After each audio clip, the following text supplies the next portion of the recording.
Eu quero ler um versículo bem conhecido, já usei esse versículo em outras ministrações que fiz, mas essa semana o Senhor trouxe algo no meu coração, quero compartilhar com você. Na terceira carta de João, capítulo 1, versículo de número 2, versículo bem conhecido. Amado, desejo que te vá bem em todas as coisas e que tenhas saúde, assim como bem vai a tua alma.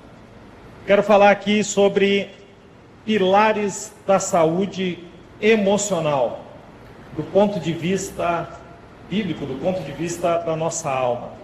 Sabe, a saúde emocional é um assunto tão corriqueiro nos dias de hoje, e as pessoas trabalham isso, essa questão de você ter esse equilíbrio entre o seu sentimento, os seus pensamentos e o seu comportamento. Essa frase, do jeito que eu coloquei aqui, ela tem base bíblica, né? É a capacidade da gente reconhecer, compreender, lidar bem com as nossas emoções, é saber lidar com os altos e baixos da nossa vida de uma maneira saudável, né? E quando a gente olha para esses pilares do ponto de vista bíblico, a gente entende que existem algumas coisas, sabe, você não vai... você é inteligente o suficiente para saber que você não pode pegar uma faca e enfiar em você mesmo. Tem coisas que aquilo que a gente chama de inteligência básica nos faz tomar decisões na vida. E existe também aquilo que a gente chama de inteligência emocional bíblica. A partir da palavra de Deus, você cria um parâmetro, uma forma de seguir, de lidar com as coisas. E quando a gente olha para essa questão da nossa alma e da saúde emocional bíblica, olhando para a palavra de Deus, a gente descobre que, antes de mais nada, a causa de todos os nossos problemas, eu vou pregar sobre a Bíblia aqui, por isso nós cremos na palavra de Deus e entendemos dessa forma. A causa de todos os nossos problemas são o pecado. É por conta do pecado que teve a queda da raça humana. É no pecado que nós temos o berço de todos os nossos problemas. Salomão, escrevendo Lamentações, ele vai trazer, confirmar isso que eu estou dizendo, no 3,39. Ele diz assim: de que se queixa, pois o homem, o homem vivente, você pode falar, se queixa dos problemas, se queixa disso ou daquilo, mas olha como o Salomão vê: queixe-se cada um dos seus pecados. O que Salomão está dizendo aqui é que, independente do que você esteja vivendo, o problema que você esteja enfrentando, as coisas que você esteja passando, essas coisas têm base nos pecados. A causa sempre será pecaminosa, espiritual, porém, aqui entra o meu ponto de partida, porém, a manifestação dessa causa, desses pecados, normalmente se manifestam na ordem emocional. Há uma manifestação de ordem emocional. Por quê? Porque nós não somos apenas espírito, nós temos alma. Sabe, nós somos um ser com corpo, alma e espírito. Paulo escreveu amplamente sobre isso. E a gente entende que a alma ela está entre o espírito e o corpo, entre o espírito e a carne. Então, quando a nossa alma é a sede das nossas emoções, onde a gente lida com os nossos sentimentos, onde nós tomamos as nossas decisões, e então quando a nossa alma se junta à carne, nós sufocamos, dando vazão à carne, então nós sufocamos o espírito. E quando a nossa alma faz o sentido contrário e se junta ao espírito, fortalecendo o espírito, então a nossa carne é crucificada com Cristo. Quem está entendendo isso? A partir dessa sede das emoções, das decisões, e a partir disso, a partir da nossa alma, é que a gente acumula tantas coisas que acabam nos afetando, aquilo que você tem vivido, aquilo que você tem passado. Sabe, nenhum versículo é mais completo para explicar essa questão do corpo, da alma e do espírito do que o próprio Deus quando cria cria o homem em Gênesis 2:7. Diz o texto assim: e formou o Senhor Deus o homem do pó da terra, corpo, e soprou em suas narinas o fôlego de vida, né, que é o espírito, né, do hebraico ruach, o espírito do homem. Agora observe o texto. E o homem foi feito alma vivente. Fala então da alma, do emocional. Nesse versículo, Deus nos cria completo: o corpo, o espírito e a alma. Então nós precisamos entender que nós não somos apenas corpo e espírito, mas nós temos a alma, e a alma precisa ser tratada, precisa ser curada. E tem uma porção de crente que não entende isso. Então tudo que acontece, ele atribui ao diabo. Tudo que acontece, ele atribui ao inimigo, quando na verdade, uma boa parte das coisas que acontece por causa das suas decisões equivocadas. Eu acho que tem muita gente aí que, se o diabo falasse, não tem nada a ver com o que está acontecendo contigo, não. Foi você mesmo que entrou nesse barco furado. Sabe, nós precisamos entender isso. E o desejo de João, quando escreve a esse amado irmão chamado Gaio, ele começa no versículo que nós lemos, 3 João, capítulo 1, versículo 2, ele diz: amado. Olha como João começa falando com esse amigo: amado. João, ele quer tocar a alma daquele homem, e ele começa chamando aquele homem de amado, porque todo ser humano foi feito para ser amado. Há uma necessidade básica sua, que é ser amado, que é ser amada. Então ele diz: amado, eu desejo que te vá bem no quê? Em todas as coisas, em absolutamente tudo aquilo que você fizer. Ele não está falando: amado, desejo que te vá bem nas coisas lá da igreja que você vai, ou na sua... Não, ele está falando de tudo. Está dizendo: toda a sua vida, o meu desejo é que você vá bem em tudo. E ele conclui dizendo: e que você tenha saúde, assim como bem vai a tua alma. Nós sabemos que Gaio estava ali enfrentando um problema de saúde, mas observe que o problema de saúde de Gaio nada tem a ver com a sua alma, porque João está fazendo um contraponto, dizendo: a sua alma é uma alma saudável, você é uma pessoa emocionalmente curada, você tem as suas decisões tomadas debaixo da sujeição da vontade de Deus. Então, que o teu corpo possa ir bem. Como vai a tua alma? A tua alma é uma referência de saúde, ainda que o teu corpo esteja com dificuldade. O mesmo Paulo vai escrever sobre o mesmo assunto em 2 Coríntios 4,16. Ele diz: embora exteriormente o corpo estejamos a desgastar-nos, interiormente a alma estamos sendo renovados dia após dia. Ainda que o corpo, a gente vai caminhando, a gente vai envelhecendo, né? E a gente ainda vai comemorando, né? Nos aniversários bate palma, sopra a vela, dá risada, mas na verdade você está caminhando cada vez mais perto do fim. Mas a grande verdade é que, ainda que o corpo vá caminhando, vá se deteriorando, Paulo está escrevendo: mas aquilo que está dentro pode ser renovado todos os dias. Está falando de uma pessoa saudável emocionalmente, sabe? E aqui João faz essa conexão. É óbvio que todos nós teremos problemas na vida, e eu quero lhe dizer que serão muitos. Eu sei que você veio para receber uma palavra de esperança, mas você tem um monte de problema, e vai ter mais um monte, porque Jesus disse: não, pastor, que no mundo vocês terão aflições, mas Jesus disse: tem de bom ânimo, eu venci o mundo, diz o Senhor. Então ele está dizendo: o mundo é um lugar de aflições, mas Jesus aponta para a alma, mas que a sua alma seja uma alma saudável, com ânimo, fortalecida, para você enfrentar as circunstâncias da vida. E quando eu falo desses pilares, há algumas coisas que eu anotei, que eu gostaria de compartilhar com você, para que você tenha uma saúde, a saúde na alma, para que as suas emoções estejam equilibradas de acordo com a palavra de Deus.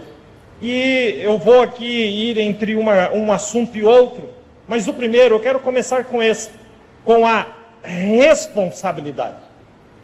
Você quer ter uma alma saudável, você precisa reconhecer a sua responsabilidade nos processos da vida. E Deus é especialista nisso. A palavra de Deus, Paulo escrevendo no ambiente da ceia, ele diz: examine-se, pois, o homem a si mesmo. e assim coma desse pão e beba desse cálice. O que Paulo está escrevendo é: assuma a sua responsabilidade sobre os seus atos, sabe? É perceber, é conseguir perceber a própria culpa nas situações e sempre oportunizar as soluções, sabe? A gente recebeu de Adão, você recebeu de Adão esse gene do pecado, e no gene do pecado ele se manifesta primariamente no fato de você querer, o pecado original está em você, e ele aflora quando você quer colocar a culpa de tudo nos outros. Que a primeira atitude de Adão ao pecar, quando é questionado por Deus, é ele botar a culpa na mulher. Foi a mulher que tu me deu. A mulher foi questionada, ela diz: foi a serpente. Observe, agora, inundados no pecado, a primeira atitude deles é colocar a culpa dos próprios erros no outro. Então, isso é uma figura clara de que o pecado habita em nós, sabe? Adão ali foge da responsabilidade, sabe? Eu tenho, como um ser humano diante de Deus, com uma alma saudável diante de Deus, assumir e perceber aquilo que está no campo da minha responsabilidade e fazer a minha parte. Seja em casa, a sua responsabilidade qual é? Seja na rua, seja na empresa, seja nas amizades, é fazer parte daquilo que é a solução das coisas. Sabe o que Paulo escreveu em Romanos 12, 17? A ninguém torneis mal por mal, procurai as coisas honestas perante todos os homens, e se for possível, quando estiver em vós, tende paz com todos os homens.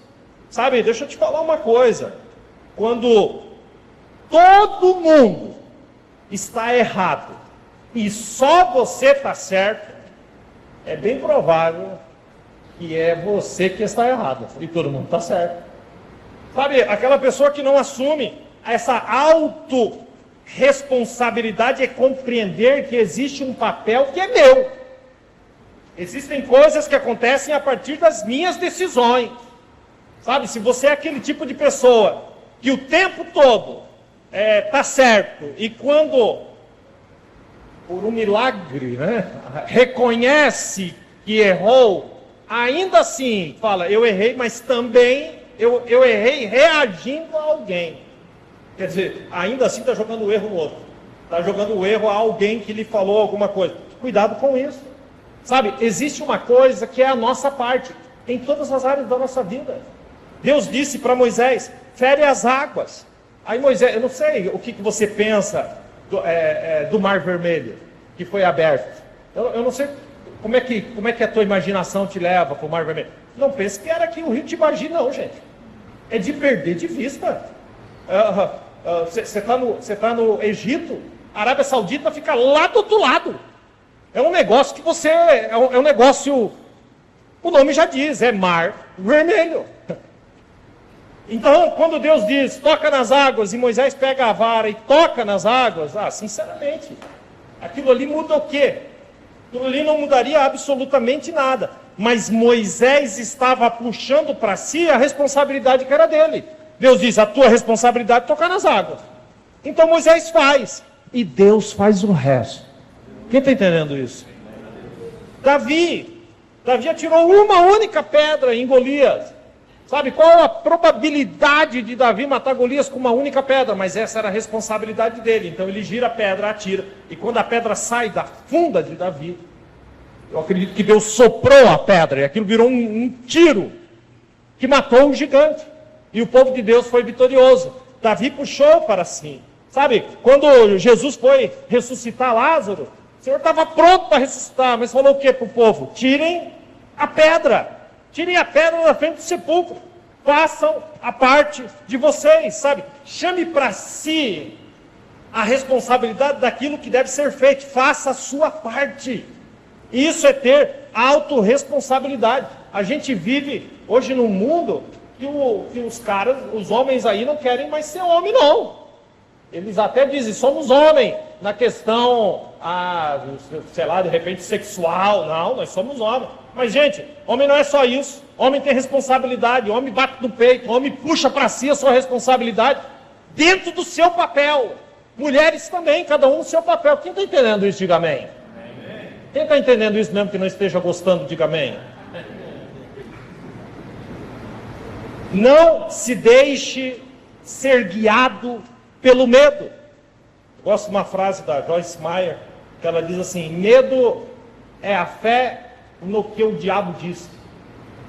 E é uma grande verdade. O diabo começa a sugerir coisas, e você começa a ter mais fé no que o diabo está dizendo, do que no que Deus está dizendo. E quando você coloca a fé naquilo que o diabo está dizendo, seu coração é tomado de medo. Essa inteligência da alma é compreender que podemos criar um ambiente para o milagre. Sabe? Então para de atribuir ao ambiente as coisas que estão acontecendo à sua vida, seja você o fator de mudança do ambiente. Sabe, quando alguém te atacar, não desça ao mesmo nível para se igualar ao comportamento de quem te condena. Não se torne quem você condena. Bata no peito, puxe a responsabilidade para você, não se torne no outro, continue sabendo quem você é. Quem diz amém por isso? Amém? Então qual que é o primeiro pilar de uma saúde da alma correta? Responsabilidade. Assuma os seus B.O.s. Aqui uma tradução hiper livre de Tarciano Bernardo. Ok? Assuma as coisas que você faz. Você pode dizer isso para alguém? Está na hora de você começar a assumir o que você anda fazendo. Segundo pilar, seja grato. Gratidão, queridos, correta e bíblica, ela tem o reconhecimento, ela tem a sua base, no reconhecimento constante de que eu tenho uma dívida impagável com Deus. Paulo, escrevendo aos Romanos, ele diz: a ninguém devais nada, a não ser o amor. E o amor é a base, daqui um pouco mais vou falar sobre isso, mas o amor é a base da gratidão. Você nunca, escute bem o que eu vou dizer, você nunca vai encontrar um agradecido murmurando. Mas o oposto também é correto. Você nunca vai encontrar um murmurador agradecendo. Então, aí você já pode se colocar na balança. Você agradece ou você murmura? Deixa eu falar uma coisa para você. Se amanhã, preste bem atenção nisso. Se amanhã você acordasse somente com as coisas pelas quais você agradeceu hoje, com o que você acordaria amanhã? Você acordaria com a sua família? Você acordaria com seus filhos? Com o que você acordaria amanhã? Se amanhã você acordasse somente com as coisas pelas quais você agradeceu hoje. E se fosse ao contrário? E se amanhã você acordasse somente com as coisas pelas quais você reclamou hoje? Tinha gente que ia amanhecer amanhã com uma porção de coisa. Os murmuradores iam aparecer com caminhões de coisas. E os agradecidos amanheceriam com o quê? Sabe, que você possa fazer da sua vida uma atitude de gratidão. Olha o que Paulo escreve em 1 Tessalonicenses 5,18. Em tudo dai graça, porque essa é a vontade de Deus em Cristo Jesus para convosco. Pessoas me procuram e me perguntam: pastor, eu preciso ter uma direção, eu preciso saber qual é a vontade de Deus para a minha vida. Eu já começo por esse versículo. Meu filho, tudo parte daqui, ó. Dai graças em tudo, porque esta é a vontade de Deus em Cristo Jesus para convosco. Todas as orações de Jesus são registradas nos evangelhos e elas começam com um sonoro: graças te dou, ó Pai. Jesus dava graças em tudo. Sabe qual deveria ser o seu espírito ao vir à casa de Deus? Eu vou explicar o que é um espírito de gratidão quando a pessoa vem à igreja registrado pelo salmista no Salmo 100, versículo 4 e 5. Entrai pelas portas dele com gratidão, em seus átrios com louvor. Louvai e bendizei o seu nome, porque o Senhor é bom e eterna é a sua misericórdia. Isso, aplauda o Senhor. Entrai pelas portas dele com... Seja sincero, como você entrou nessa manhã dentro desta casa, com o coração transbordando. Seja sincero em responder quais foram as coisas pelas quais você já agradeceu aqui nessa manhã, nesse culto. Sabe, você não deveria agradecer quando o louvor começa ou depois da mensagem. Você já deveria entrar nesse lugar agradecendo. Sabe por quê? Porque aquele que é grato já traz gratidão lá de casa. Já vem de lá, acompanha. Sabe, a gente deveria agradecer por tudo, né? Ou você é daqueles que colocam um prato na sua frente, com arroz, macarrão, churrasco, maionese, farofa com bacon, Coca-Cola. Opa, deixa eu voltar a pregar. Bom, coloca tudo isso na sua frente, mas aí o garfo vem torto. E você vai falar do quê? Do que você vai falar? Que vergonha. Pare de falar somente daquilo que está ruim, mas agradeça por todo o resto. Valorize a mulher que Deus te deu. Valorize o seu marido e agradeça a Deus por ele. Agradeça a Deus pelos seus filhos, porque a gratidão muda o ambiente. Valorize quem mora lá com você e abençoe essas pessoas. Tenha inteligência emocionalmente bíblica. Sabe? Salmo 103, versículo 1. Bendiga o Senhor a minha alma. Bendiga o Senhor todo corpo, alma e espírito, todo o meu ser. Amém. Mas observe que para todo ser bendizer ao Senhor, tem que começar pela alma. Bendiga o Senhor a minha alma. Seja grato. Diz para quem está perto, seja grato. Terceiro pilar dessa saúde da alma, unicidade. Eu sei que você está mais acostumado com unidade, mas a unidade é quando duas pessoas têm a mesma visão, o mesmo propósito e o mesmo projeto. Isso é unidade. A unicidade é quando dois se tornam um.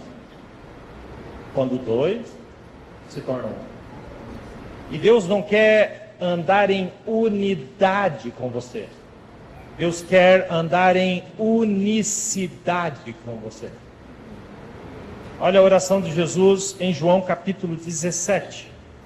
Eu rogo para que todos sejam um, como tu, ó Pai, o és em mim, e eu em ti. E também eles, falando de você, sejam um em nós, para que o mundo creia que tu me enviastes. E eu dei-lhes a glória que a mim me desse, para que sejam o quê? Um, como nós somos um, unicidade. Eu neles, olha Jesus falando, eu neles, tu em mim, para que eles sejam perfeitos, aí sim, em unidade. Observe que a unidade é o resultado da unicidade. Unidade. E para que o mundo conheça que tu me enviastes, e que os tens amado e a eles como me tens amado a mim. Então Paulo pega esse conceito e agora vai falar da comunhão da igreja. Então ele vai trabalhar o conceito do corpo. Observe 1 Coríntios 12, 12. Porque assim como o corpo é um, mas tem muitos membros, todos os membros sendo muitos, são o que, gente? Um só corpo. Assim é Cristo também. Embora a gente seja diferente, nós devemos caminhar em unicidade, porque estamos no mesmo corpo, que é a igreja. A gente precisa compreender que embora a orelha direita nunca se encontrou com a esquerda, ambas estão no mesmo corpo e dependem da mesma cabeça. Sim ou não? Ainda bem, né? Que você concordou comigo. Pensei que você ia dar... Não, pastor, minha orelha direita encontrou com a esquerda. Só se você não tiver no lugar da orelha, se tiver um pastel. Ok? São separadas pela cabeça, mas fazem parte do mesmo corpo. Então compreenda que embora sejamos muitos, somos um em Cristo Jesus, nosso Senhor. E é interessante isso, porque esse princípio me revela que ninguém, absolutamente ninguém, é descartável no reino de Deus. Se a sua unha do pé inflamar, você vai cortar o dedo fora? Vai descartar? O que você vai fazer? Você vai trabalhar para quê, gente? Para curar, sim ou não? Então, quando a gente está quando a gente faz parte do corpo de Cristo, a gente não fica descartando membros. A gente não fica descartando partes do corpo. A gente está aqui para curar, ok? A gente expulsa o diabo, mas as pessoas a gente cura em nome de Jesus. É assim que a gente faz. Sabe, a sua ajuda, ou você me ajudar em algo, não me diminui, porque na verdade nós precisamos uns dos outros. Se Simão Cirineu ajudou Jesus a levar a cruz, quem é eu, quem é você, para achar que não precisamos de ajuda para carregar a nossa? É por isso que Deus nos deu a grande família da fé. Como é bom ter comunhão com você, viver em unidade e unicidade diante de Deus com cada um de vocês. Quem está entendendo isso, diga amém. Deixa eu falar mais uma ou duas coisas sobre esses pilares da saúde da alma. O quarto é ter um novo sentido, ou dar um novo sentido para as coisas. Sabe, existem dores que você carrega com você, traumas que você viveu, e que você pode parar e ressignificar essas coisas.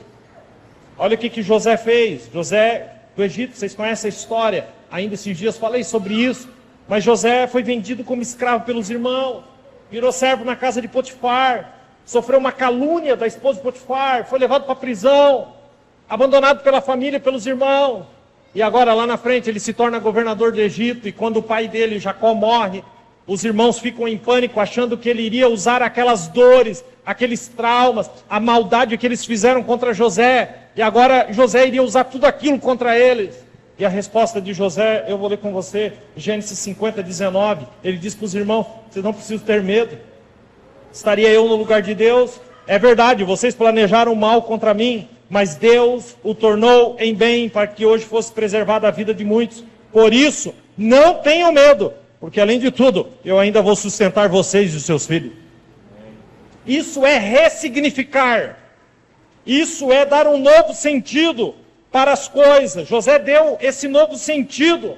Ele compreendeu que enquanto as pessoas maquinavam contra ele o mal, Deus estava transformando o mal em bem. Sabe por quê? Porque Deus está no controle. Deixa eu dar um aviso de Deus para algumas pessoas. Dê um novo propósito aos processos da sua vida. Comece a olhar por outros olhos, porque até as coisas ruins que acontecem, que o diabo se levanta para nos destruir, Deus transforma em coisas boas para nos impulsionar para o nosso propósito. Quantas coisas já vivi assim, sabe? A sua dificuldade pode ser um plano de Deus para te levar a um lugar de propósito. Eu pergunto, como está a sua alma? Eu quero ainda falar de mais um ou dois pilares. O próximo é ame o próximo. Amar pode ser ensinável. Eu posso aprender a amar, porque quando compreendo o princípio divino para o assunto do amor, eu posso aprender a amar. E a maior dificuldade em nossa sociedade é a prática do amor. Há uma ministração que eu Deus me deu anos atrás sobre pessoas versus coisas. E a ideia central dessa ministração é que nós devemos amar as pessoas e usar as coisas. Mas o diabo nos corrompeu num nível tão profundo que a gente ama as coisas e usa as pessoas. Sabe? Filhos que usam os pais. Pais que usam os filhos e amam as coisas. Bom, Jesus resumiu o mandamento, está aí, Mateus 22, 36. Jesus pegou todos os mandamentos e resumiu de uma forma tão sucinta em amar ao Senhor de todo o coração, de toda a alma e de todo o pensamento, e amar ao próximo como a si mesmo. Jesus pega 613 mandamentos e resume nisso daí. Jesus transformou em 2. E você pode observar que a base dos 2 é o amor. Sabe, eu não sei se você fala de Jesus para as outras pessoas, mas a maior arma evangelística que existe no mundo é quando a gente, como igreja, quando nós nos amamos uns aos outros. Observe o que Jesus diz em João 13:35. Nisso todos conhecerão que sois meus discípulos. Aonde? Se vos amardes uns aos outros. Sabe, a gente diz que ama, mas é um amor corrompido, é um amor possessivo, é um amor controlador, é um amor violento. Quando na verdade o amor bíblico, ele reconhece e valoriza o outro. E a gente vive esse cristianismo automizado, sabe, onde o culto foi lindo, mas se alguém te perguntar quem sentou do seu lado, você nem sabe. Quem estava atrás de você, não sei. Então, é esse cristianismo isolado, onde a gente não compartilha amor com absolutamente ninguém. Escute bem o que eu vou dizer. Deus se manifesta nas pessoas. Por isso nós devemos amar as pessoas. Amar. E assim amaremos a Deus. Como a palavra nos diz, como você pode dizer que ama a Deus que não vê, se você não consegue amar o seu irmão que está diante de você? O amor, ele nos empurra para isso. Observe o que João escreve na sua primeira carta, capítulo 4. Nós amamos porque ele nos amou primeiro. Se alguém afirmar, eu amo a Deus, mas odiar o seu irmão, é mentiroso. Pois quem não ama seu irmão a quem vê, não pode amar a Deus a quem não vê. Sabe, igreja é um lugar onde nós devemos nos amar. Somos diferentes, mas precisamos nos respeitar. Amar é ajudar o outro a mudar. Amar é valorizar. E a minha alma, assim como a sua, precisa ser amada. Pessoas não são números. Pessoas são almas. E precisam ser amadas. Bom, sobre esse assunto do amor, eu quero trazer nessa manhã alguns homens da Bíblia para falar. Então eu vou trazer aqui João, Pedro, Salomão e Paulo, só para falar, escritores bíblicos, só para falar sobre o amor. Vamos começar com João, 1 João 4:7 e 4:8. João diz: amados, amemos uns aos outros, pois o amor procede de onde? De Deus. Aquele que ama é nascido de Deus e conhece a Deus. Quem não ama, não conhece a Deus. Por quê, gente? Porque Deus é amor. Vamos deixar Pedro falar. 1 Pedro 4:8. Sobretudo, amem-se sinceramente uns aos outros, porque o amor perdoa muitíssimos pecados. Vamos deixar Salomão falar. Provérbios 10:12. O ódio provoca dissensão, mas o amor cobre todos os pecados. Vamos deixar Paulo falar. 1 Coríntios 13.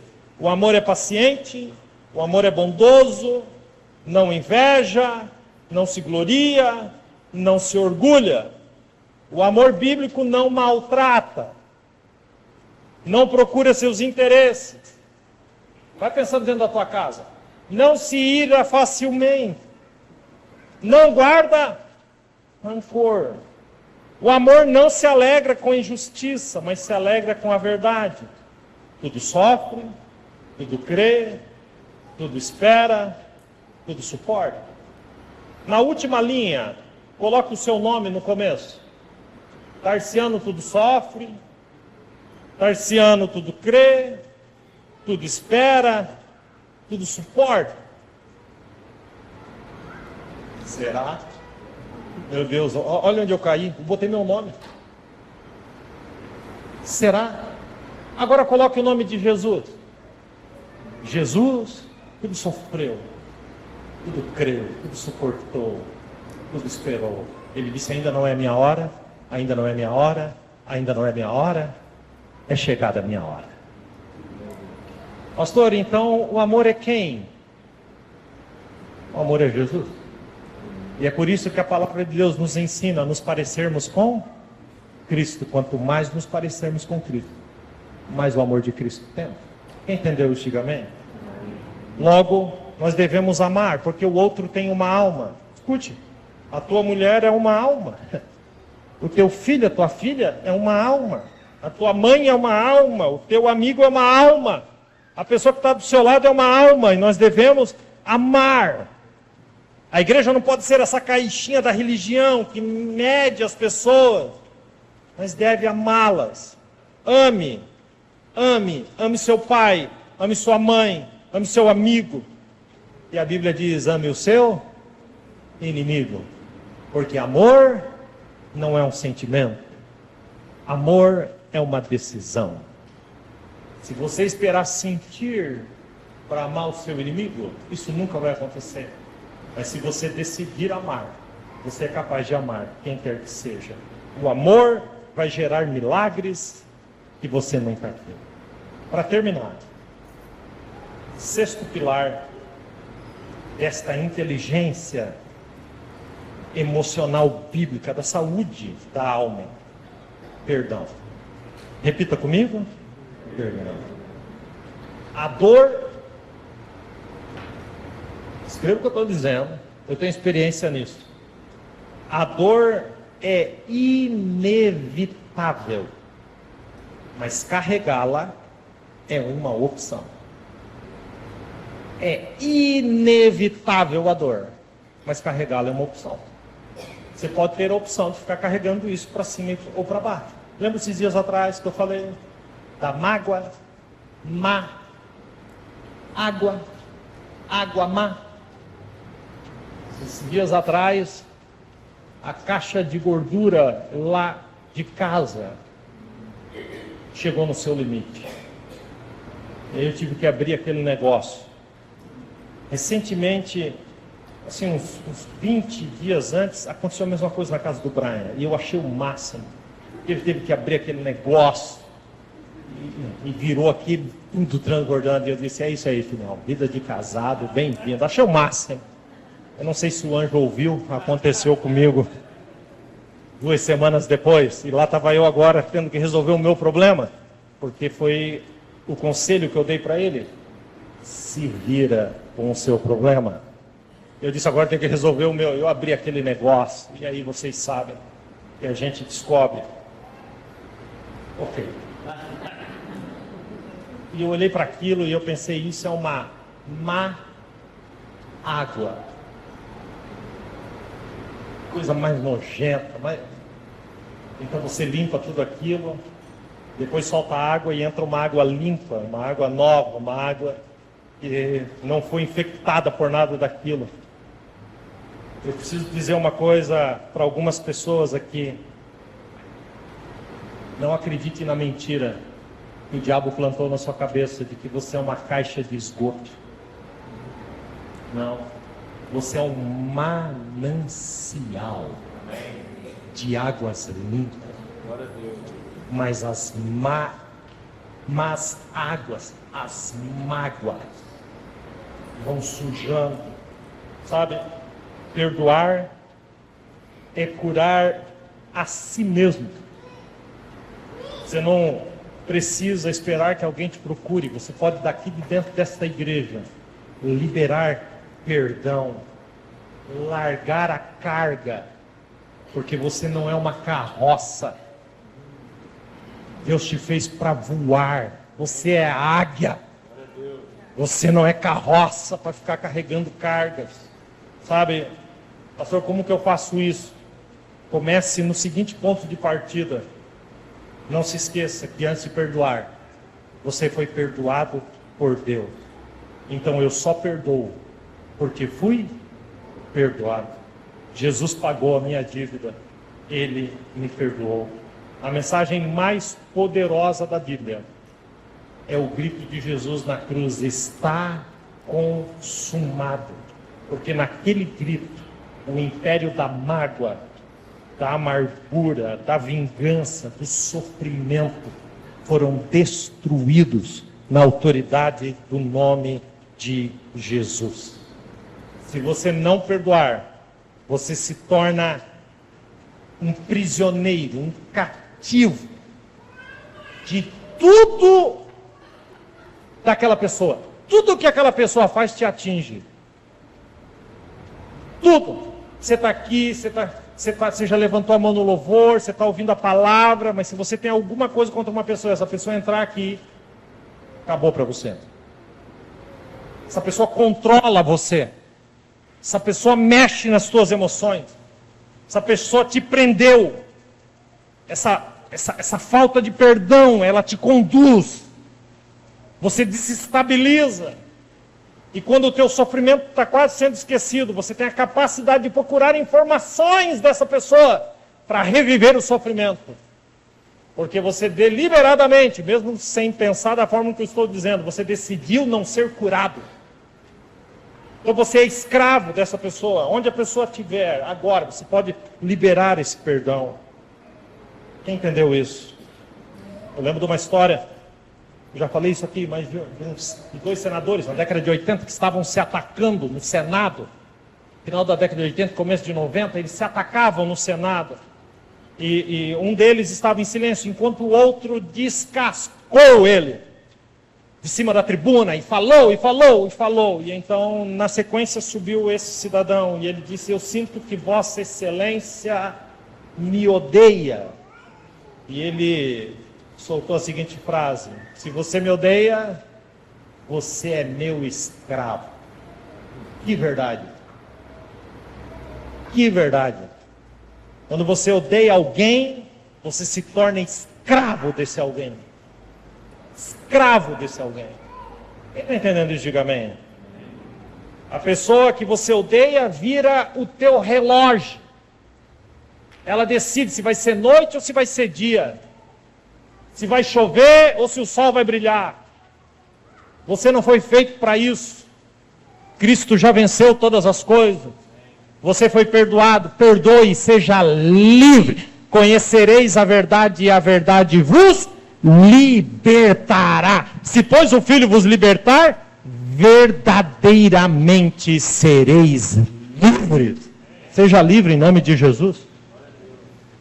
Eu quero terminar.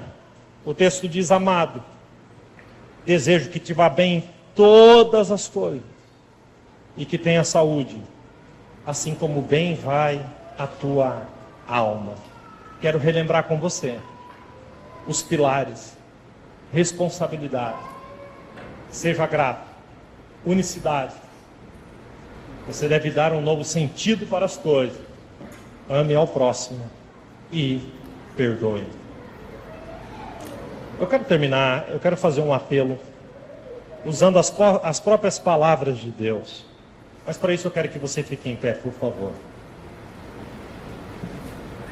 E agora eu quero que você redobre a sua atenção.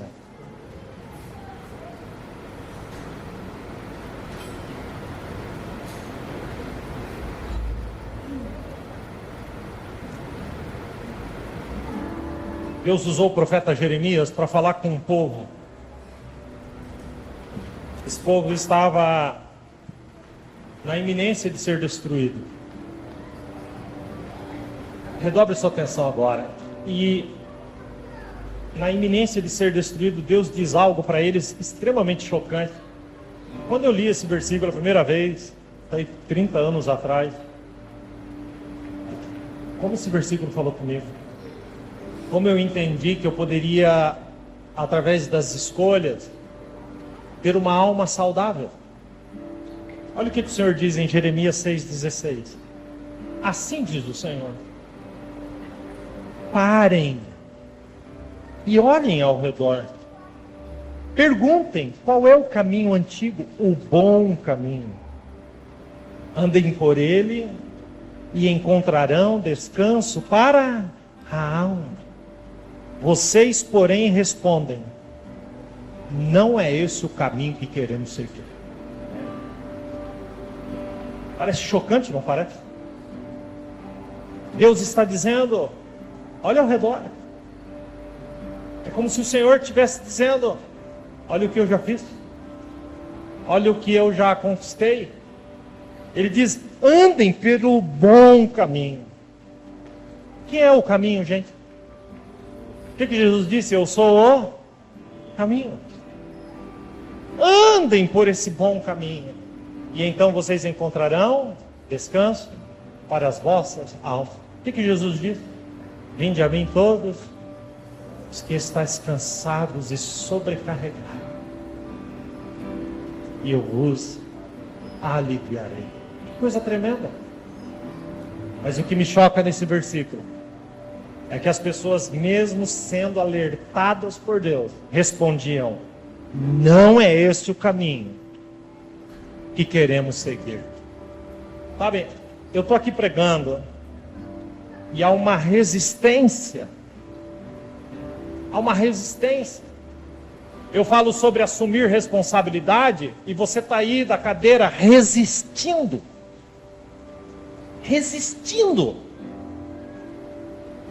Porque você acha que se você assumir que você está errado, errada, isso vai te diminuir, vai te humilhar.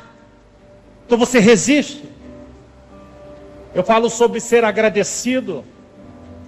E você resiste. E você acha que agradecer é coisa para os fracos. Eu estou aqui falando sobre dar um novo sentido para as coisas, mas você prefere resistir e ficar lambendo as suas feridas, carregando as suas mágoas. Eu falo para você amar o próximo, mas você some, você não quer se relacionar com ninguém, você não quer participar de uma célula, você não quer estar perto de gente, você só quer vir no culto e sair correndo embora. Você não quer se conectar a uma igreja. Eu quero ir aqui e ali, quero conhecer e ouvir. Eu estou aqui pregando e falando de perdão, e você prefere passar a mão sobre o seu ódio e dizer: deixa ele aqui, deixa ele aqui. E aí você inventa desculpas, você diz: porque é isso que me protege, porque isso eu tenho que o tempo todo resistindo. Não é o que diz o versículo. Vocês, porém, respondem: não é esse o caminho que queremos seguir. E então, ainda que o corpo esteja saudável, a alma está doente. Não existe saúde. As emoções estão enfermas. Os sentimentos descontrolados. E então o que você faz? Você foca em outras coisas. Então você larga isso para lá e diz: eu sou assim, eu vou morrer assim. É o síndrome de Gabriela. Eu nasci assim, eu vou viver assim, eu vou morrer assim. Então você larga isso para lá e foca nas coisas dessa vida. Então você se lança no trabalho, você se lança na vida profissional. E você se lança nessas coisas, e você começa a conquistar, e você diz: esse é o sentido da vida. Não é. Não é. Porque sabe o que Jesus diz em Mateus 16:16? Do que adianta o homem ganhar o mundo todo e perder a sua alma? Do que adianta? Ou o que o homem, diz o Senhor, poderá trocar pela sua alma? Não tem dinheiro que compre isso. Porque isso é um preço que nenhum de nós pode pagar, só um pôde. Jesus pagou o preço. Do que adianta? Por isso, Nessa manhã eu te convido a fazer a oração do salmista. O salmista reconheceu que ele não estava bem. O salmista, ele decidiu entrar pelo caminho. Ele não decidiu ser como esses que não aceitaram. Então o salmista escreve uma carta para a própria alma. Da alma para a alma dele. Que coisa linda isso, eu acho isso tremendo. É a pessoa sentar e falar, eu preciso falar comigo mesmo. E olha o que ele escreve. Salmo 42, 11. Ele faz duas perguntas. Por que estás abatida, ó minha alma? Por que estás assim tão triste? Por que te perturbas dentro de mim? Então, olha o que ele diz para a própria alma. Ponha a sua esperança em Deus, pois ainda o louvarei, porque Ele é o meu Salvador e o meu Deus. Nessa manhã você poderia fazer uma oração sincera e dizer: por que está tão triste, ó minha alma? Por que te perturbas dentro de mim? Quem entendeu essa palavra, diga amém.